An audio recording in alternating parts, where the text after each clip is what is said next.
नमस्कार, नमस्कार दोस्तों।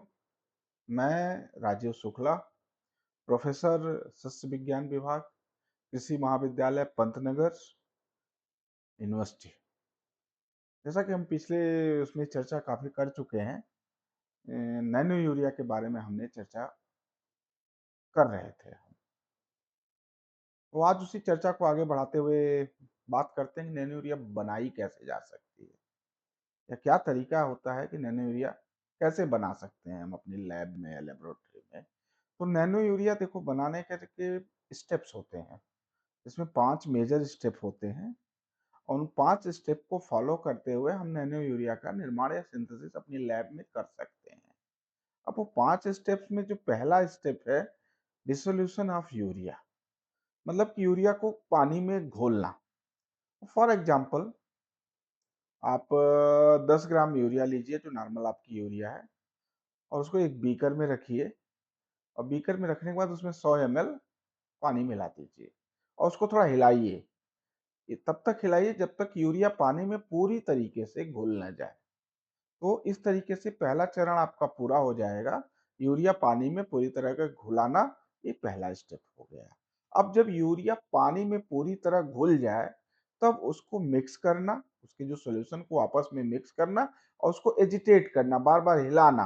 तो उसके लिए आप कोई भी मैग्नेटिक स्टीरर यूज़ कर सकते हैं। जो दूसरा स्टेप है यूरिया का बनाने का, मिक्सिंग एंड एजिटेशन। तो इसमें क्या है कि आपको मैग्नेटिक स्टीरर आप यूज़ कर सकते हैं या कोई भी और भी मिक्सिंग डिवाइस यूज़ कर सकते हैं। इसमें ऐसा कोई मतलब नहीं है कि मैग्नेटिक हीटर है।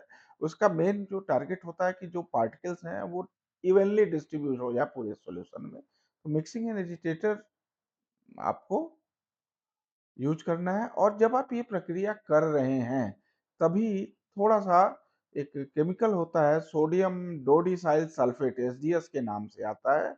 उसको 0.1% वेट बाय वॉल्यूम के हिसाब से उसमें ड्रॉप बाय ड्रॉप मिक्सिंग करते रहना चाहिए, जिससे कि वो एग्लोमरेशंस को बचाए या नैनो पार्टिकल वापस बड़े पार्टिकल में कन्वर्ट ना हो।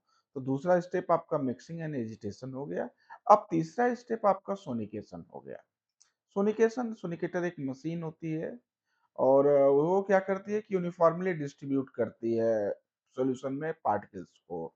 तो अल्ट्रासोनिक वेव का सोनिकेटर यूज करते हैं और जिसकी फ्रीक्वेंसी जो उसकी फ्रीक्वेंसी होती है 20 से 30 किलो हर्ट्ज की फ्रीक्वेंसी रखनी चाहिए सोनिकेटर की और उसका जो पावर है 100 से 200 वाट का पावर होना चाहिए। तो मुश्किल से मुझे लगता है कि 5 से लेके 30 मिनट के अंदर सोनिकेट करना चाहिए। उतने सोनिकेशन सफिशिएंट रहती है आपके नैनो पार्टिकल को इवनली डिस्ट्रीब्यूट करने के लिए। तो जब आप सोनिकेशन ही जो आपका तीसरा स्टेप था, जब ये कर लेते हैं, तब भी कुछ बड़े पार्टिकल्स बच जाते हैं और उन पार्टिकल्स को अलग करने के लिए हमें फ़िल्ट्रेट करना पड़ता है, उसको फ़िल्ट्रेशन। तो ये हमारा चौथा स्टेप हो जाता है कि फ़िल्ट्रेशन। फ़िल्ट्रेशन में हम क्या करते हैं 0.2 माइक्रोन की सिरिंज लेते हैं और उसको यूज़ करके जितने भी बड़े पार्टिकल्स हैं 0.2 माइक्रोन से, उनको बाहर निकालते हैं और जो भी इम्प्योरिटी है उसको बाहर कर लेते हैं। तो ये हमारा चौथा स्टेप हुआ जो हम फ़िल्ट्रेशन है और अब हम बात करेंगे 5वें स्टेप का। जब ये सारी प्रक्रिया हो जाएगी, तो जो भी मटेरियल हमें बचा उसको हम ड्राई कर लेंगे या कोई भी इम्प्योरिटी है उसको रिमूव कर लेंगे और ड्राइंग के लिए बहुत सारे मेथड्स हैं, नैनो यूरिया को ड्राई कैसे करेंगे।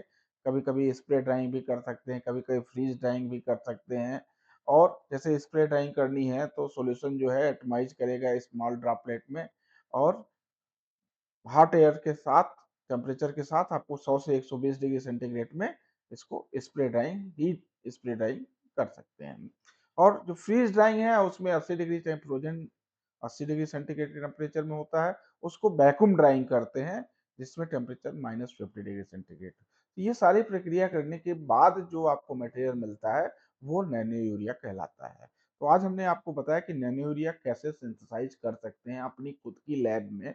उसके 5 स्टेप्स होते हैं, पहले नैनो यूरिया का डिसोल्यूट करना, फिर उसकी मिक्सिंग एंड एजिटेशन करना, उसके बाद तीसरा आपका जो उसमें आता है उसका सोनिकेशन करना, चौथा फ़िल्ट्रेशन करना और 5वां ड्राइंग करना। इस 5 स्टेप के बाद आपको जो यूरिया मिलती है, वो नैनो यूरिया कहलाती है।